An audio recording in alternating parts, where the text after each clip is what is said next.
আলোচিত সমালোচিত উপদেষ্টা আসিফ মাহমুদ সজীব ভুঁইয়ার ব্যক্তিগত একান্ত সহকারীকে সরিয়ে দেয়া হয়েছে, তাকে বহিষ্কার করা হয়েছে। কেন তাকে বহিষ্কার করা হলো সেটা একটা বড় ব্যাপার। শোনা যাচ্ছে নানা রকমের দুর্নীতির সঙ্গে জড়িয়ে পড়ার তথ্য ফাঁস হয়ে যাওয়ার কারণেই তাকে সরকার সরিয়ে দিতে বাধ্য হয়েছে। আসিফ মাহমুদ সজীব ভুঁইয়ার ব্যক্তিগত একান্ত সহকারী, যাকে এপিএস বলা হয়, এপিএস মূলত যখন রাজনৈতিক সরকার থাকে, রাজনৈতিক সরকারের এমপি মন্ত্রীদের একজন রাজনৈতিক সহকারী নিয়োগ করা হয়। সেটা কেন এই দল নিরপেক্ষ তত্ত্বাবধায়ক অন্তর্বর্তীকালীন সরকারের উপদেষ্টার ক্ষেত্রে কেন রাখতে হবে, সেটাও একটা বড় প্রসঙ্গ। কারণ এটা তো রাজনৈতিক সরকার নয় যে রাজনৈতিক একজন এপিএস রাখতে হবে, কিন্তু সেটা তারা রাখছেন এবং রেখে বিপদে পড়ছেন। আসিফ মাহমুদ সজীব ভুঁইয়ার ব্যক্তিগত একান্ত সহকারী যখন দুর্নীতির সঙ্গে জড়িয়ে পড়লেন বলে শোনা যাচ্ছে, তাকে যখন বহিষ্কার করা হলো, তখন এই প্রসঙ্গটাও কি আলোচনার মধ্যে চলে আসবে যে আসিফ মাহমুদ সজীব ভুঁইয়ার নামেও নানা রকমের অভিযোগ রয়েছে। তাদের কাছের মানুষগুলোই বিভিন্ন রকমের অভিযোগ করছেন। সমন্বয়ক, উপদেষ্টা, এদের বিরুদ্ধে কদিন আগেই আমরা বিদেশি একজন ইউটিউবারের অভিযোগ শুনেছিলাম। তিনি বলেছিলেন যে কোটি টাকার নিচে এরা কোনো সুপারিশই করে না, এরা কোনো ডিলই করে না। সেটা আসলে কারা করে? উপদেষ্টারা নিজেরা করেন নাকি এপিএসদের দিয়ে করান? সেই প্রসঙ্গটা সামনে চলে আসছে, সেই আলোচনাটাই করবে এই ভিডিওতে। উপদেষ্টা আসিফ মাহমুদ সজীব ভুঁইয়ার একান্ত সহকারী এপিএস, তাকে বহিষ্কার করা হয়েছে। মোয়াজ্জেম হোসেন তার নাম, তাকে বহিষ্কার করা হয়েছে। শুধু তাকেই না, স্বাস্থ্য উপদেষ্টার এপিএসকেও বহিষ্কার করা হয়েছে। দুজন উপদেষ্টার দুজন সহকারীকে বহিষ্কার করা হলো। বিশেষ করে আলোচনা হচ্ছে আসিফ মাহমুদ সজীব ভুঁইয়ার এই এপিএসকে সরিয়ে দেওয়ার কথা। গণমাধ্যম যেটা বলছে সেটা হচ্ছে স্থানীয় সরকার মন্ত্রণালয় ও যুব ক্রীড়া মন্ত্রণালয়ের উপদেষ্টা আসিফ মাহমুদ সজীব ভুঁইয়ার সহকারী একান্ত সচিব এপিএস মোয়াজ্জেম হোসেনকে তার দায়িত্ব থেকে সরিয়ে দেওয়া হয়েছে। জনপ্রশাসন মন্ত্রণালয়ের এক প্রজ্ঞাপনে এই তথ্য জানানো হয়। এছাড়া স্বাস্থ্য উপদেষ্টা নূরজাহান বেগমের ব্যক্তিগত কর্মকর্তা মোহাম্মদ তুহিন ফারাবিকেও দায়িত্ব থেকে সরিয়ে দেওয়া হয়েছে। মোয়াজ্জেম হোসেনকে অব্যাহতির বিষয়টি এতদিন সবার মুখে মুখে থাকলেও আজ আনুষ্ঠানিকভাবে, গতকালকের কথা বলছি, আনুষ্ঠানিকভাবে জানানো হলো মোয়াজ্জেম হোসেনের বাড়ি মাগুরার মোহাম্মদপুর উপজেলার দক্ষিণপাড়া গ্রামে।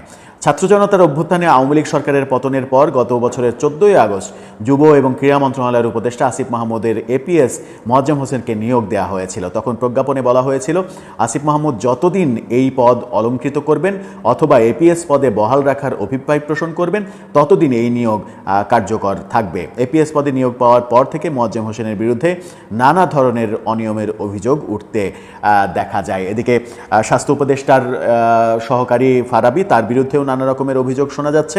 সেই অভিযোগের প্রেক্ষিতে তাকেও সরিয়ে দেওয়া হয়েছে। এখন কি অভিযোগ, সেটা একটা বড় বিষয়।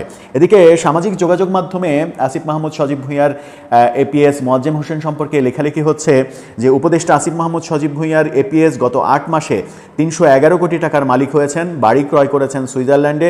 তথ্য ফাঁস হওয়ার পর দেয়া হলো অব্যাহতি। এই কথাগুলো সামাজিক যোগাযোগ মাধ্যমে লেখা হচ্ছে। সেটা সঠিক নাকি ভুল সেটা পরের বিষয়। যদি ভুল হয় তাহলে তো আর সরিয়ে দেওয়ার ঘটনা ঘটতো না। গণমাধ্যম বলছে যেহেতু যে নানা রকমের দুর্নীতির সঙ্গে জড়িয়ে পড়েছিলেন, অনেক দিন থেকেই তাকে নিয়ে নানা রকমের সমালোচনা হচ্ছিল এবং তার বস আসিফ মাহমুদ সজীব ভুঁইয়া, তিনিও সমালোচনার ঊর্ধ্বে নন। তিনিও নানা রকমের সমালোচনার মধ্যে পড়েছিলেন।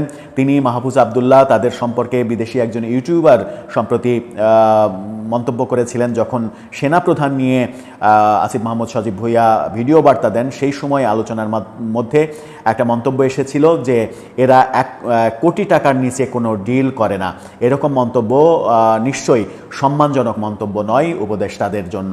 উপদেষ্টারা যখন সৎ থাকবেন তখন তার সহকারীরাও সৎ থাকার কথা। সহকারীদের এই তথ্য ফাঁসের পরে অনেকে দাবি তুলছেন যে উপদেষ্টার সম্পর্কেও তথ্য নেওয়া উচিত, তিনিও কোনো অনিয়মের সঙ্গে জড়িয়ে পড়লেন কিনা। জড়িয়ে যদি পড়েন তাহলে জুলাই অভ্যুত্থান, বৈষম্যবিরোধী আন্দোলন, সব কিছুর যে মাজেজা, সেই মাজেজাটা আসলে নষ্ট হয়ে যাবে। সমন্বয়কদের বিরুদ্ধে নানা অভিযোগ, সমন্বয়ক থেকে উপদেষ্টা হওয়া দের বিরুদ্ধেও নানা অভিযোগ। নাহিদ ইসলাম উপদেষ্টা ছিলেন, তার বাবার নামে বহু অভিযোগ আমরা শুনেছি, বিভিন্নভাবে দাপট দেখাতেন তিনি, এরকম নানা অভিযোগ বিভিন্ন সময় শোনা গেছে, কিন্তু অভিযোগগুলো প্রমাণিত হওয়া পর্যন্ত আসলে টিকে থেকেছে কিনা সেটা একটা বড় বিষয়। কারণ এই সরকারে যারা রয়েছেন উপদেষ্টা কিংবা সমন্বয়ক, তাদের বিরুদ্ধে তাদের সমালোচনা করে তাদের বিরুদ্ধে কথা বলে টিকে থাকাটা খুব মুশকিল। আমরা এর আগেও দেখেছি যখন যে তাদের সমালোচনা করেছে, এই যেমন দুদিন আগেই প্রথম আলো হাসনাত আবদুল্লাহকে নিয়ে একটা রিপোর্ট করলো, হাসনাত আবদুল্লাহর নাম দিল শিরোনামে, প্রথম আলোর বিরুদ্ধে সামাজিক যোগাযোগ মাধ্যমে একগাদা বিষোদ্গার করলেন হাসনাত আবদুল্লাহ এবং প্রথম আলো আক্রমণ করার এক ধরনের পরোক্ষ হুমকি দিলেন। প্রথম আলো এমনিতেই খুবই ভয়ে ভয়ে আছে, তা বারবার আক্রমণ করার চেষ্টা করা হচ্ছে, ভয়ে প্রথম আলো তার শিরোনামই চেঞ্জ করে ফেললো, শিরোনাম থেকে হাসনাত আবদুল্লাহ এবং সার্জিস আলমের নামই মুছে দিল। সেরকম ঘটনা আমরা দেখছি, কিন্তু যারা সুস্থ মানুষ, যারা সৎ মানুষ, তারা সমালোচনায় ভয় পাওয়ার কথা নয়, কারণ সমালোচনা যদি মিথ্যা হয় তাহলে সেই মিথ্যা সমালোচনা টিকে থাকবে না। এখন দেখার বিষয় আসিফ মাহমুদ সজীব ভুঁইয়ার যে এপিএসকে সরিয়ে দেওয়া হলো, নূরজাহান বেগমের এপিএসকে যে সরিয়ে দেওয়া হলো, স্বাস্থ্য উপদেষ্টা এবং জনপ্রশাসন এবং ক্রীড়া উপদেষ্টা, এখন তদন্তে আদৌ তদন্ত হবে কিনা, যদি তদন্ত হয় তাহলে তদন্তে তাদের বিরুদ্ধে কি কি দুর্নীতির প্রমাণ সামনে আসে সেটি দেখার অপেক্ষা, এবং সেই সব দুর্নীতির সঙ্গে উপদেষ্টারাও জড়িত ছিলেন কিনা, নাকি উপদেষ্টাদের আড়ালেই এই কাজ তারা করার সাহস পেয়েছেন, স্কোপ পেয়েছেন, সেই ব্যাপারগুলো পরিষ্কার হয়ে যাবে। দর্শক, আপনার মতামত জানিয়ে লিখতে পারেন আমাদের কমেন্ট বক্সে।